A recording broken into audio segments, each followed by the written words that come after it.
Okay, so here's problem 49. I wrote out the question and the two functions here. Remember, these are piecewise functions. So when it's talking about the function of f, it includes both with these parameters. So for the top one, that's x squared. We know that that looks something like this. It's a quadratic, and it starts from the origin.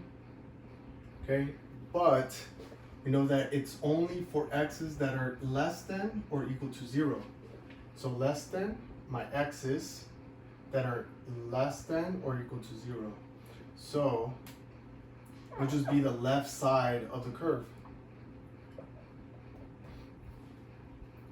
Okay, now for this one it gets tricky because I don't have a and b. That's what we're trying to figure out. So the function of f has an inverse function for which of the values of a and b. Notice that the x values, or the parameters that x will fall under for this side, will be anything greater than 0, so on this side. Now, for it to be a function,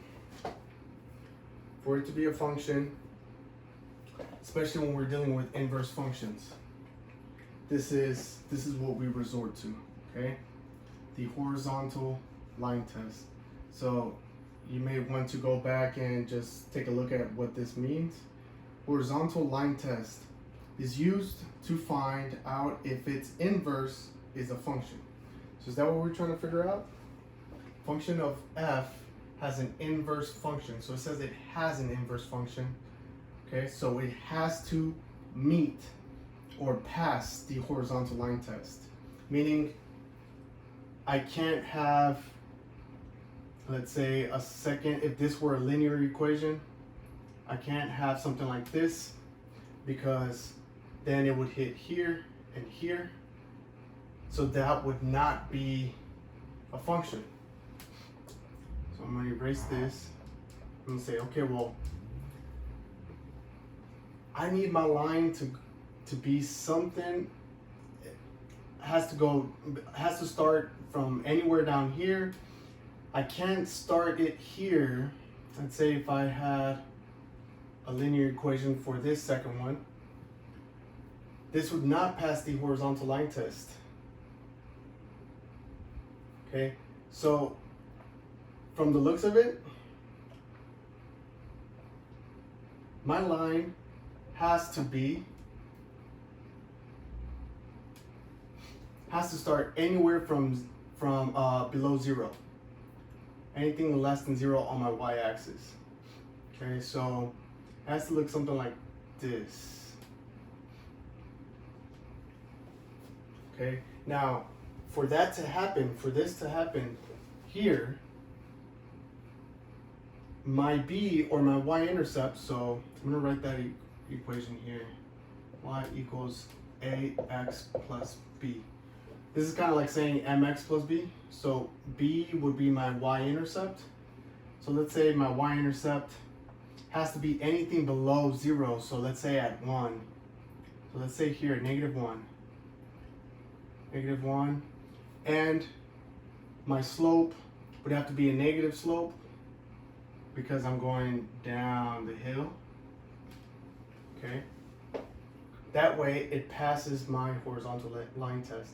Now, if it started from down here, my y-intercept, and it was a positive slope, eventually it would not pass the horizontal line test. So it has to be a negative slope. Notice, it has to be a negative y-intercept and a negative slope for this to pass the horizontal line test. Therefore, A and B must be negative. Both must be negative. I believe answer A has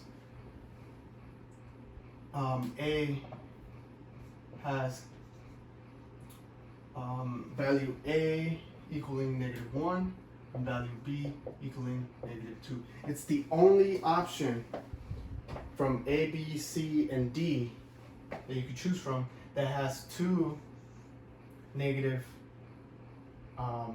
values for A and B. So doesn't really matter. This could have been a 3. That's fine. Negative 3. As long as it's a negative slope, right? A, and a negative y-intercept, and that's how we do that. So just go back and take a look at this. Horizontal line test is used to find out if its inverse, the inverse of a function, is also a function.